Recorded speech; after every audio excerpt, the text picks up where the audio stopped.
Playmaking guard Dennis Schroeder is among one of the top free agents available. Today's video is a doozy. We have to touch back on this subject again.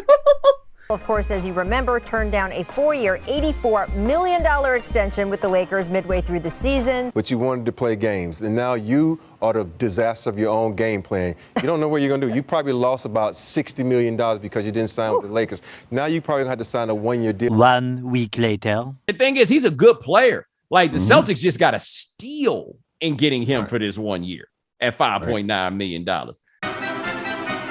Should we feel bad for Dennis Schroeder? All right, so Dennis Schroeder is in this interesting place where he may engender a measure of sympathy for getting $5.9 million a year. Now, I understand that that'd be a very difficult concept in regular life to get your mind around. 1 season later. The more things change, the more they stay the same, as Schroeder now has signed with the Los Angeles Lakers. He's back with the Lakers with LeBron and AD, and this time he's being paid $2 million. Oh, what a fall from grace. I mean, you could have had 80 mil to your name, and whilst also living in one of the most luxurious cities in the world to boot. I mean, he really tried to bet on himself. It didn't work out. And now, fortunately, he has another chance to try to redeem himself. Now, of course, this is not saying that, he's not well off. I mean, this guy has a beautiful car. He's doing well in life. I mean, just look at him living lavishly in Germany, man. Ein Video von meinem neuen Auto, was ich in Deutschland gekauft habe. Now, what made me think he was going to speak English here? Okay, whatever. Germany, of course, he was playing well for them in the Eurobasket tournament. And yeah, things were going well, splendid. I think our team chemistry is amazing, and we never had that before. And I think we just got to keep leading. Everybody is confident. Everybody is just stepping on the floor and try to give him impact to the game. And it really does show how good of a player he is under circumstances where he is the point guard of the team. And I think everybody's happy for each other. Don't matter who scores the basket, everybody's happy, and I think that's the way to go. Now look, he did not win the tournament. Okay, they lost to Spain in the semifinals. And also, speaking of the bag, I mean, he's teaming up with a player that took the bag. Oh boy. You won't break my soul. You won't break my soul. Yes, this is Westbrook singing right after opting into his $47 million contract. I can't lie to you, I'd be singing too. I'd be just as happy as he is at this point. We're in downtown Oklahoma City. Two teams with different postseason thoughts. Now, Westbrook, we already touched base on, the fall from grace, how he's just not the same player he used to be in his prime years. And, of course, like, this highlight resurfaced on YouTube when I was scrolling around trying to find clips. And it just reminded me, man, Westbrook and Schroeder, when they played together, there was a clear 1 and 2. Actually, towards the rim. Look where he is. He's waiting. Bonga. I heard it. 20 rebounds. There it is. 20 game. First time since 1968. For further context, this was also very touching for Westbrook, as he was paying tribute to Nipsey Hussle as well, who died days before the game. A very touching tribute. Now, Beverly, this part of the equation I just don't understand. To this day, I still don't understand it. And LeBron James, it really puts into question, is he going to win a title anytime soon? LeBron is done winning titles, fact or fiction? You know we had to get something in on the Lakers. We did. But for people who stuck around watching the 2010s of the NBA, I mean, you just cannot count out LeBron James. I don't know that he's winning an NBA championship next year in LA, but no, I think he's not done winning championships. What do you think, Pat? Fiction.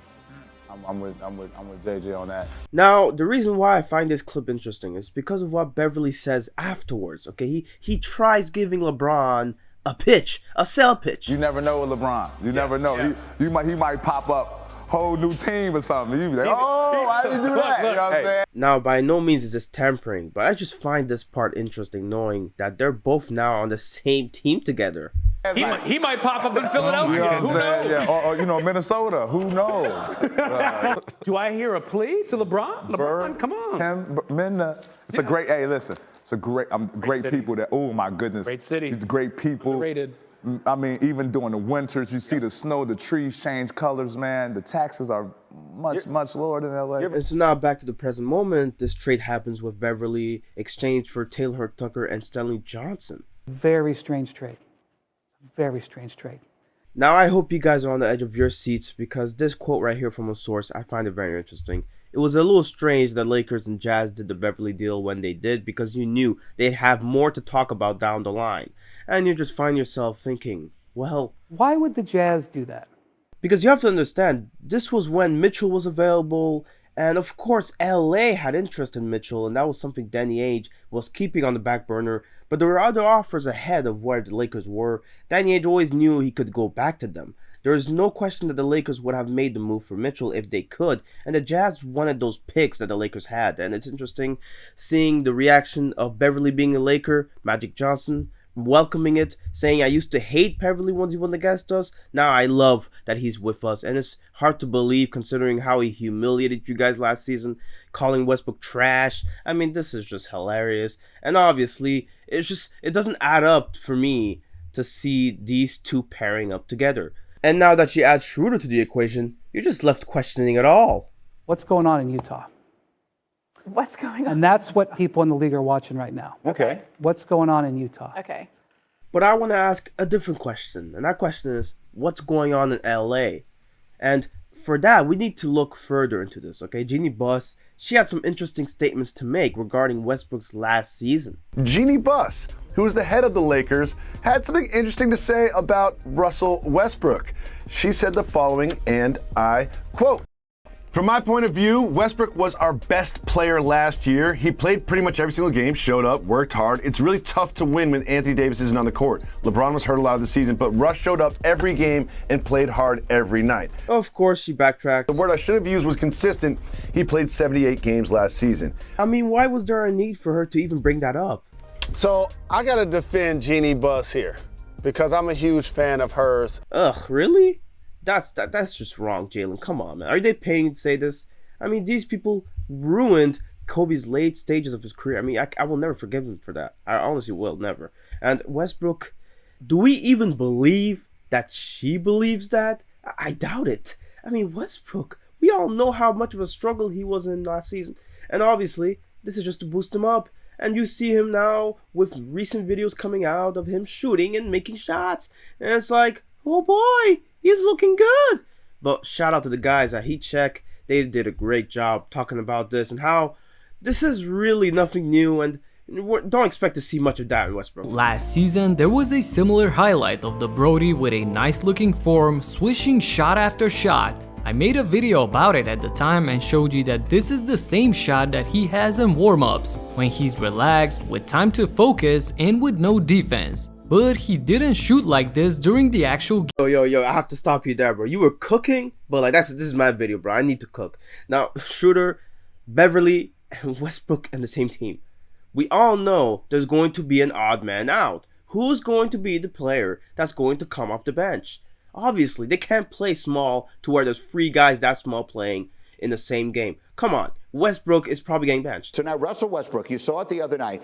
He did not play the last few minutes of their game in which they lost to the Pacers. And the first time he got benched last season, his reaction, he was trying to keep a safe face. Ultimately, you have to be okay when stuff doesn't go well, and I'm okay. I've done everything that's been asked of me here, and I'll continue to do so and ride this out as long as we can toward our ultimate goal, and that's to win a championship. Now we know they didn't make the play-in at that point, right? But Westbrook, he got benched again, and he was being asked about it, and his answers are quite startling. I mean, you have to see this. Do you have a sense for what benchmarks you have to hit to be in the starting line or the closing lineup more consistently? I don't got that answer for you, brother. You could see it in his face. He was hurt. You could see it that he was offended. I mean, this coming from a guy that was struggling. I wish I did. I shouldn't have to hit any benchmark, to be honest. I put a lot of work in. I got a lot of respect in this game. I don't have to hit a benchmark. I shouldn't have to. I earned the right, to be in closing lineups. I mean, numbers would tell you. I don't have to explain that, but. Oof, man, this is just bad. This is just a horrible look. Unfortunately, just kind of just gotta go with it and figure it out the best way I can and be there for my teammates as much as I can and make sure I come into work and do my job as a professional. So there's no way they're gonna put this guy on the bench, right? So that only leaves us with one option, and this option, we see it here in this video where he's chilling, he's having a vacay, and he's, dancing and singing. It's great. But, you know, when people try to deduce, where the hell is he filming this from? Okay, people like DJ Augusty were wondering the same thing. And some fans even came in and answered our question. It's apparently in a location in Utah called Lake Powell, and it's the southeastern corner of Utah. Oh, it's a pretty hot place, pretty nice place to chill at. Interesting, Westbrook, interesting. Now, you could see here the views. I mean, this looks in line with where Westbrook was. Lake Powell, it's a beautiful place, I can't lie. I would love to go there one day. Now, does this tell us where Westbrook may end up going in the near future? I mean, something makes me think that the dots are basically connecting themselves. I think a lot of you at home are able to deduce what I'm deducing right now. Westbrook chilling in Utah. Westbrook, within days of the Beverly trade happening, filming this video. I mean, this just lines up perfectly. Monica, LeBron, done winning titles? As a Laker or in general? Well, how about done winning titles? Listen, Go ahead. LeBron is LeBron. Like, you just can't rule it out. As a Laker, it looks very, very bleak, I'll be honest. I'll be departing from making longer videos and making shorter videos. I know this may be a tough change for some of you guys, but I'm gonna try to post as much as I can. I'm just trying to get back to the groove of things, and hopefully you guys will like the videos. If you subbed, you're subbed. If you're not, it is what it is. You're missing out on a lot of great content. Peace out.